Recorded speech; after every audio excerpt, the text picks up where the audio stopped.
John Oliver on Donald Trump. He is not normal during its first 3 seasons. Last Week Tonight and host John Oliver have never shied away from going after Donald Trump with both barrels. But how would last week's election and subsequent victory for Trump change things on the weekly late-night show known for its pointedly liberal intelligentsia? Not much, it turns out. In Sunday's episode, which also served as the 3rd season finale, Oliver dissected Trump and America, examining how the country got to this juncture and where those horrified by the election go from here. Throughout the episode, Oliver charted the mindset of the average non-Trump voter, shocked by the election results.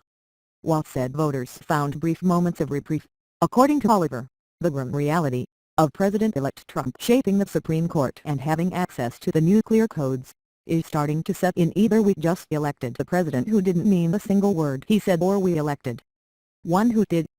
Oliver made a chilling point about taking Trump at face value regarding his claims about building the wall or deporting immigrants or suing the media. While some are arguing that Trump may not have meant all those things, that leaves us with 2 devastating options, he said. Either we just elected the president who didn't mean a single word he said, or we elected one who did. Though Oliver is all for accepting the results of the election, he maintains that people should beware the normalization of the things that Trump has said and done. He is not normal, Oliver said. He is abnormal. Oliver also looked at the forces that brought the country to this point, namely the media.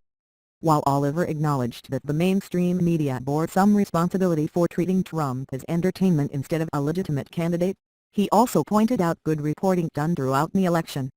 Much more influential than the mainstream media, Oliver found, was social media.